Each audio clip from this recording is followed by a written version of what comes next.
പാലക്കാട് മലപ്പുറം ജില്ലകളെ ബന്ധിപ്പിച്ചുള്ള തിരുവേഗപ്പുറ പാലത്തിലെ തകർച്ച പരിഹരിക്കാനുള്ള അറ്റകുറ്റപ്പണികളാണ് ആരംഭിച്ചിരിക്കുന്നത്. പാലത്തിലൂടെയുള്ള ഗതാഗതം പൂർണ്ണമായും നിരോധിച്ചാണ് അറ്റകുറ്റപ്പണികൾ നടപ്പാക്കുന്നത്. ഇക്കഴിഞ്ഞ ഒക്ടോബർ 31-നാണ് പാലത്തിന് മുകളിൽ വിള്ളൽ രൂപപ്പെട്ടത്. തുടർന്ന് ഭാഗികമായുള്ള ഗതാഗത നിയന്ത്രണം പാലത്തിൽ ഏർപ്പെടുത്തിയിരുന്നു.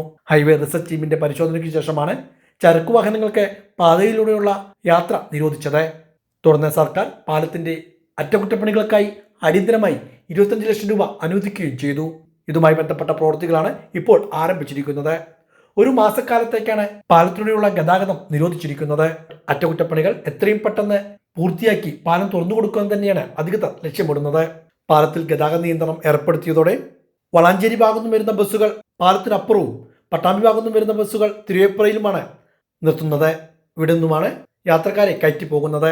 വളാഞ്ചേരി ഭാഗത്തു നിന്നുള്ള മറ്റു വാഹനങ്ങൾ ഓണപ്പുഴ മൂർക്കനാട് പുലാമന്തോൾ വഴി കടന്നു പോകണം. പട്ടാമ്പി ഭാഗത്തു നിന്നും വരുന്ന വാഹനങ്ങൾ പുലാമന്തോൾ ഓണപ്പുഴ വഴിയും കടന്നു പോകണം. വെളിയൂർ എടപ്പലം മൂർക്കനാട് പാലം വഴിയും വാഹനങ്ങൾക്ക് കടന്നു പോകാനുള്ള സൗകര്യം ഒരുക്കിയിട്ടുണ്ട്. പാലത്തിലൂടെയുള്ള ഗതാഗതം നിരോധിച്ചതോടെ യാത്രാക്ലേശവും രൂക്ഷമാണ്.